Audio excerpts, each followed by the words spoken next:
Pertanyaan kedua, berapa kekayaan minimal? Minimal harus berapa sih kekayaanku supaya mencapai yang namanya kebebasan finansial, tanda kutip, alias financial freedom. Nah, kamu yang milih topiknya. Kamu yang kira-kira mana yang lebih menarik otakmu? Kamu Mungkin pengen jawab yang financial mana freedom. gitu ya? Oh, financial freedom ya? Oke. Iya. Kamu jawab sendiri dong, jangan lihat punya aku ya. Aku Oh mending jelas. mending Aku lagi ngitung nih financial freedom ini berapa nih. nah, kita sambil ini juga apa namanya? Ngelihat dulu nih. Ya. Blok-blok Jadi orangnya. kalau menurut saya, pertama kita harus definisikan dulu financial freedom itu kayak apa kan? Financial freedom itu kan kita nggak ngapa-ngapain dapat uang ya. Financial freedom itu kita Ya nggak free, sih. nggak ngapa-ngapain, kita cuma Uh, main Mobile iya, Legend tapi duitnya tetap datang kan gitu kan. iya, betul. Passive income lah ya. Nah, Nah, passive income yang paling aman menurut saya itu adalah deposito. oke, Ya kan? deposito. Jadi kalau misalnya kita eh, mau punya passive income 5 juta, berarti ya 5 bunga juta. deposito itu harus 5 juta per bulannya gitu. Nah, Hasil deposito harus berapa 5 biar kita juta. bunga berapa kita harus nabung di deposito supaya bunganya 5 juta sih ingat gua tuh antara 10 sampai 15 miliar depositonya. 10 miliar sampai Ingat 15 gua ya. miliar. Ya, ya, ya. Iya, 10 miliar sampai 15 miliar Itu untuk dapat 5 juta. cuma 5 juta. Kalau misalnya, iya kalau 5 juta. Kalau 6 juta ya nambah lagi berarti depositonya kan gitu. Halo. Jadi, ya kenapa? Kayaknya agak miss deh. Hitungan gampang Gimana? itu kalau nggak salah ya, ini dikaliin setahun. Huh? Jadi dikaliin setahun, baru dikaliin 20. Nanti dijabarin kenapa. Ini kalau aku ya, misal 5 juta dikali setahun Ya. kan berarti 60 juta. 60 juta kali 20 1,2 M.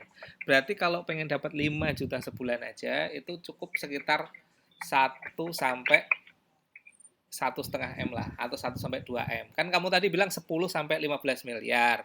Kalau 10 sampai 15 miliar aku rasa bisa dapat sebulan 50 juta kalau deposito sih. Gimana? Coba hitung. Kurang 1,0 sih kayaknya. Oh, enggak, kan bunga deposito 6% kan? Ya, kalau kita Benar. 1 miliar, 6%-nya kan Oh 60. iya benar, kurang Iya. sorry, iya. Satu miliar, 1,5 miliar, sorry ya benar. Oke. Untuk 5 juta tuh antara 1 sampai 1,5 miliar benar. Kalau 50 juta Itu menurut sebulan gua berarti sih. Jadi 10 sampai 15 miliar kan. Berarti betul, tergantung kurang orangnya itu, kurang 01 tadi ya. orangnya ingin finansialnya itu di angka berapa kan ya. 5 juta berarti dia cukup nyari Iya, 1 sampai 1,5 M, maka dia udah financial iya, freedom 5 juta. Kalau dia 50 juta betul. ya berarti 10 sampai 15 M. Kira-kira gitu ya. Betul. Nah, apa namanya? Bagaimana caranya gitu kalau udah punya visi gitu kan, pertanyaannya tadi itu ya. Berapa? Nggak apa-apa lah ya. Berapa kekayaannya udah sangat simpel sekali ya. Nah, sekarang kalau caranya gimana ya Simple kalau lah. menurutmu? Nah, ini yang susah sekarang.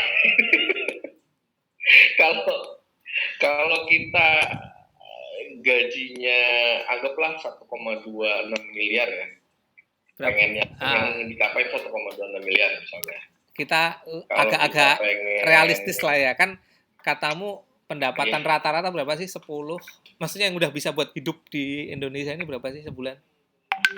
Aku bisa hidup iya, biasa. 5 juta itu udah bisa hidup kalau sendirian. Iya. Berdua pun bisa hidup sebenarnya. Tapi ya mepet banget. Anggap aja 10 lah ya. 10 lah gimana?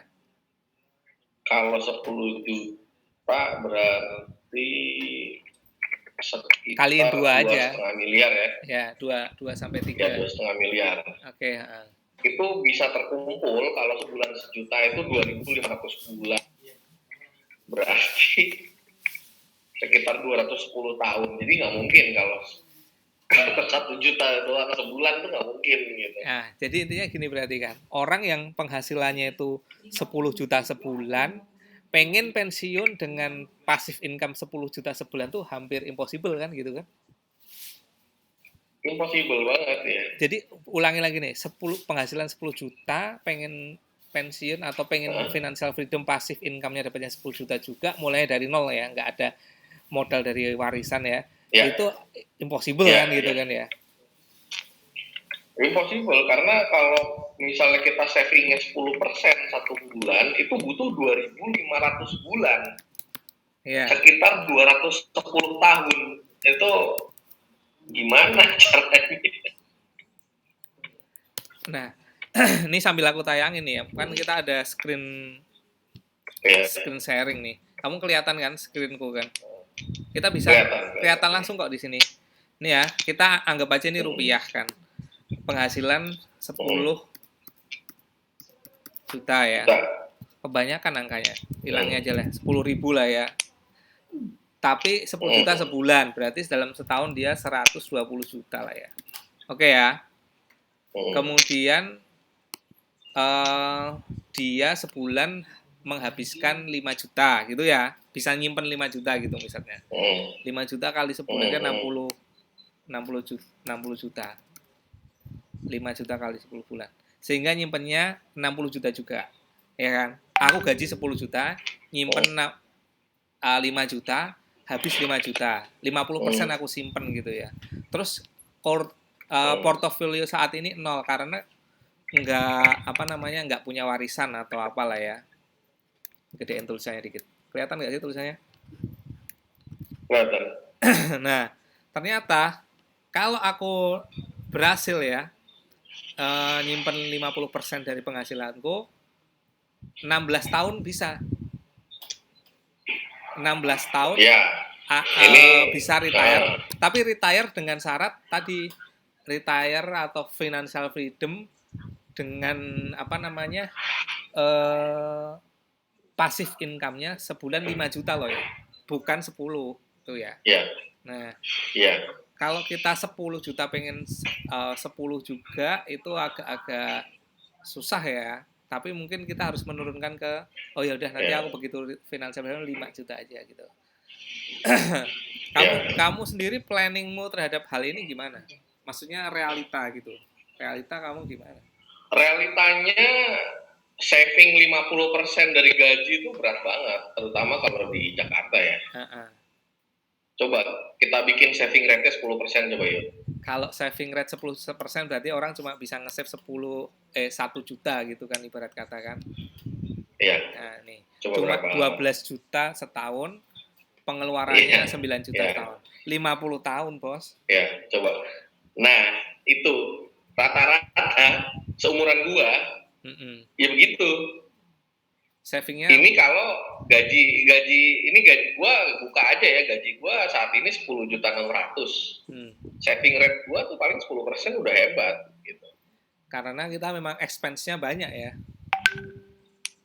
Lumayan, terutama di Jakarta. Iya. Gitu.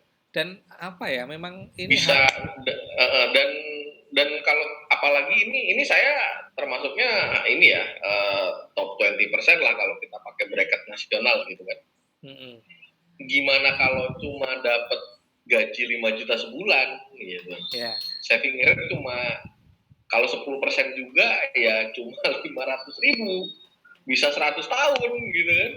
Terus ini loh, permasalahan utamanya tuh ternyata apa ya? Contoh kamu nih, misal gajimu naik jadi 20 juta sebulan. Kan sekarang kamu 10 juta, kamu bisa saving 1 juta. Tapi begitu penghasilanmu 20 tuh enggak yang terus kamu bisa saving 11 juta gitu, enggak gitu. Rata-rata tuh kalau penghasilan naik, otomatis apa ya?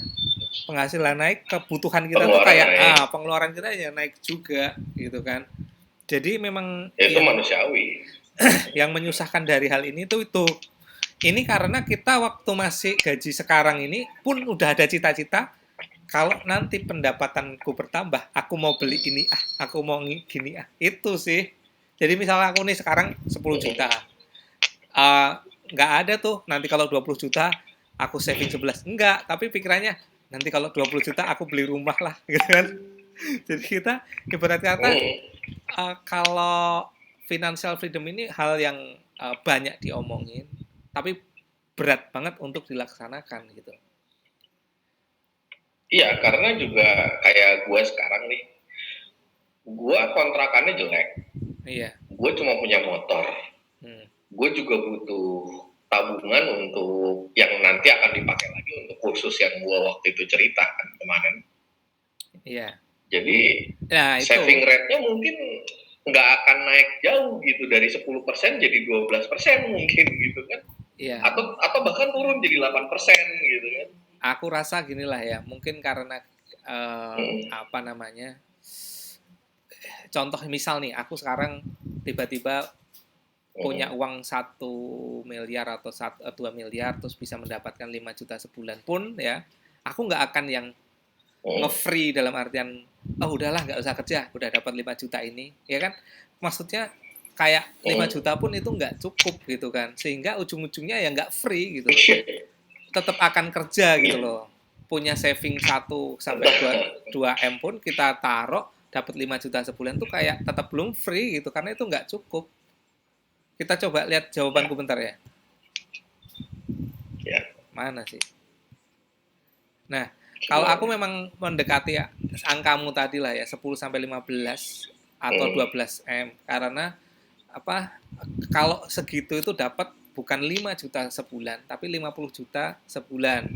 Nah, kalau udah 50 juta itu kayaknya udah nyaman. Karena kita belum pernah mencapai di situ kali. Jadi kita merasa bahwa itu tuh nyaman gitu loh. Ibarat kata, kayaknya ya nyaman aja. Udah oke gitu kan. Kan ada batas-batas tertentu di mana setelah mencapai angka tertentu tuh kayak udah nggak tahu lagi mau ngapain gitu loh. Nah, mungkin perkiraanku sih di angka 12 ya. Ini kita baca ya.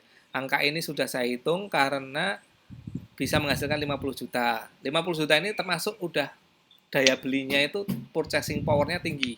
Kita bisa liburan, ya maksudnya tuh kebutuhan tersier pun bisa gitu loh. Nggak hanya makan, nggak hanya apa. Terus apa namanya, dari 12 miliar tadi kita cuma ambil 50 jutanya, pokoknya jangan diambil, inflasi biar bisa keimbangi gitu kan ya. Nah, ini memang makna miliuner ya. Miliuner itu bukan punya uang 1 miliar kali ya, tapi 1 juta dolar. 1 juta dolar kan sekitar sekarang 14 miliar atau 15 miliar lah ya. Nah, karena kursnya naik ya kan. Nah, hanya orang yang belum bebas finansial yang ingin bebas finansial. Seperti orang yang tidak punya rumah pengen beli rumah atau belum punya mobil pengen beli mobil. Makanya walau udah punya 12 miliar, orang tetap akhirnya menumpuk kekayaannya. Walaupun udah segitu gitu loh. Kan kita bayanginnya karena belum punya 12 miliar, aku kalau udah 12 miliar udah cukup, aku mau cukup aja segini gitu kan ya. Tapi kenyataannya kalau kita punya segitu pun pasti ada keinginan lain yang kita inginkan lagi gitu loh. 12 pengen 50, pengen 100 kan gitu kan. Jadi Anda pengen jangan Jadi pada intinya memang kebebasan finansial yang banyak dibahas itu ya, itu agak-agak mitos gitu loh. Karena kita sebagai manusia tetap ujung-ujungnya pengen kerja gitu loh. Kita pengen kerja. Bahkan ya orang yang kerjaannya liburan terus nge-vlog atau bikin blog ya. Aku sudah keliling dunia 50 negara, terus aku YouTubein, aku masukin YouTube, terus aku tayangin. Itu lagi kerja gitu loh. Dia ngeditnya profesional, ya kan? Dia lagi kerja gitu.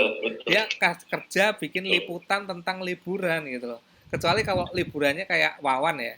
Dia liburan having fun, kayaknya nggak bikin konten gitu. Karena hitungannya si Wawan mungkin liburan dia bikin konten kayak YouTuber dan kerjaannya dia sekarang produktivitas alias hasilnya lebih gede kerjaan dia sekarang. Ngapain aku bikin YouTube liburan kan gitu kan.